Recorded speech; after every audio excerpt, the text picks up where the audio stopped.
Yes. Fal khusumah mabda'u, jadi tadi sudah diuraikan, sengketa itu jadi sumber keburukan. Jadi tidak usah dibuka, nggak usah dilakukan kecuali memang darurat. Ya. Kalau memang terpaksa melakukan, mari kita jaga lisan, jaga hati dari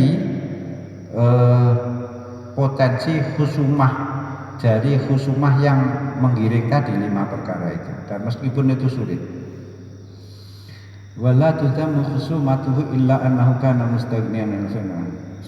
Selagi bisa menghindari ya dihindari. Kalau tidak ya lakukan sesuai dengan ketentuan syariat, hindari 5 perkara lagi. Soalnya apa?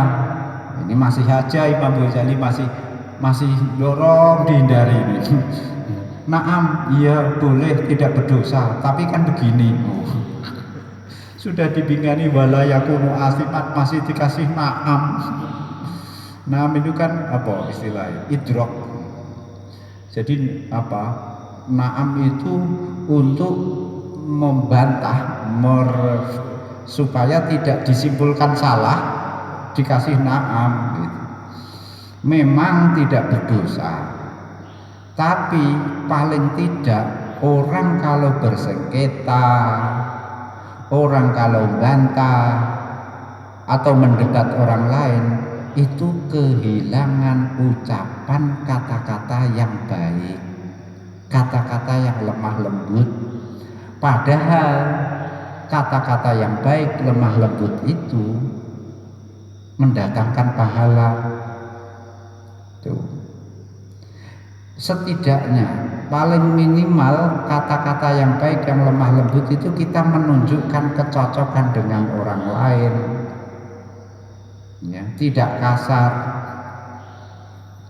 Tapi kalau kita mencela, mencat, bantah, mendebat, sengketa, itu bagaimana bisa bertutur kata yang baik? Wong kalau kita membantah, mendebat atau menggugat itu pasti kita takdzib atau kita tajin, karena kita mau tidak mau menilai musuh kita itu bohong atau bodoh. Pasti itu.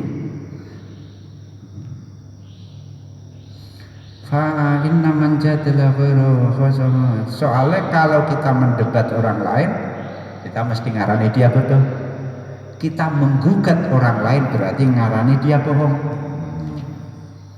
Itu kita kehilangan ucapan halus kita, tutur kata yang lemah lembut ini.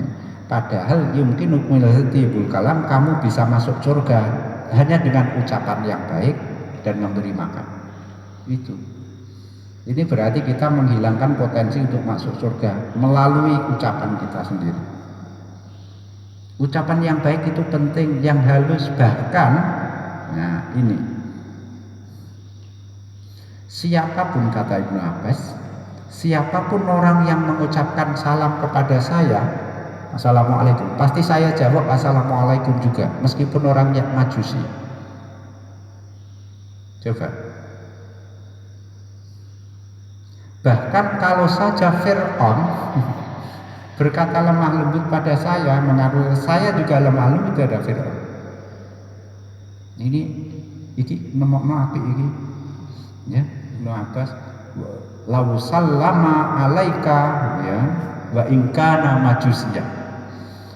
Soalnya kitab-kitab fikih awake dhewe itu kan nek diucapi salam non muslim dikon jawab, dipengen jawab, malah dikon assalamu alaikum cilaka. Dikon maksudno. Iku lagi di garis bawah iki ono iki. Kenapa? Ya karena konteksnya kita dilarang membalas salamnya non muslim, orang kafir, soalnya konteksnya bermusuhan. Kalau memang sedang bermusuhan, ya kita begitu kan. Nah kalau sedang berdamai, ya ngapain begitu? Itu. Makanya apa? Munas NU yang kemarin itu ya panggilan non muslim, ya non muslim saja itu. Soalnya problematik itu. Kalau kafir, kafirnya kafir apa? Mu'ahad ya tidak, zimmi tidak, harbi tidak, mustakman tidak. Itu sama dengan orang kafir yang hidup rukun dengan Nabi waktu di Madinah. Mereka tidak zimmi, tidak bayar pajak, tidak harbi. Tapi ketika mereka memusuhi Nabi, ya itu jadi musuh bersama. Salam saja. Aku gak bayang kalau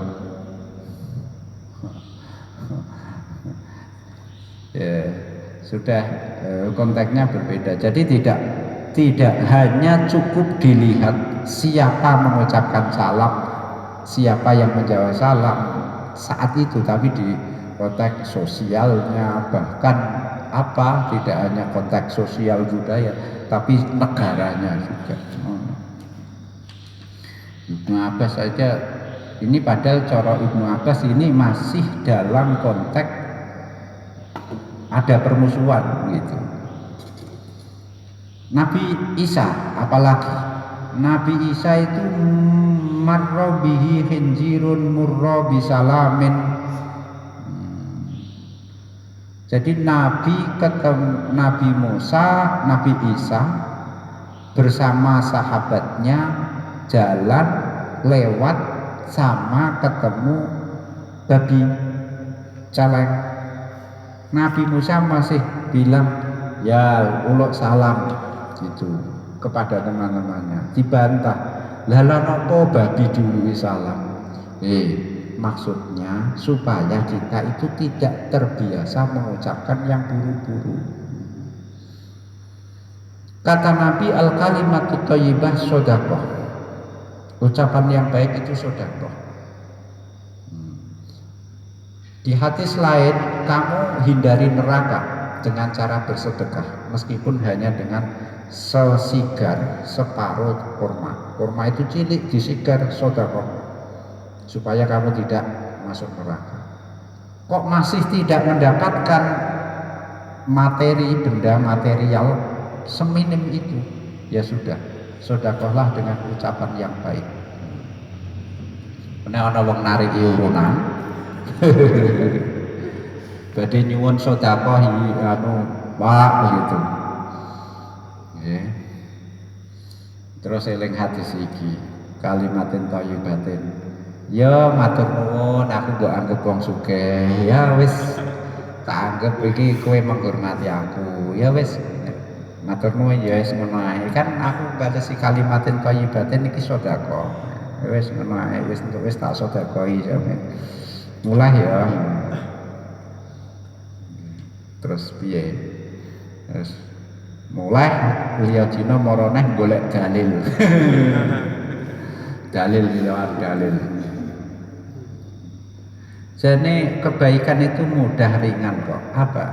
Asal berwajah cerah, ucapan lemah, lembut, itu sudah, itu kebaikan itu. Nah, ini semua ucapan yang baik itu bisa menghilangkan dendam yang rasa dendam yang terpendam di hati. Terus pokoknya ini tadi menyatakan dalil-dalil bahwa ucapan yang baik, lemah lembut itu berpahala mulia, dan itu mau semua akan hilang kalau kita melakukan mirok, jidal, dan khusumah. Tidak akan bisa kita lakukan kalau kita sedang melakukan mirok, jidal, khusumah. Harus diperhitungkan. Ini kan Imam Ghazali masih bujuki kita. Kalau kadung khusumah kan gak iso ngene lho, gak iso ngene. Al-Fatihah wallahu taala alam bisawab.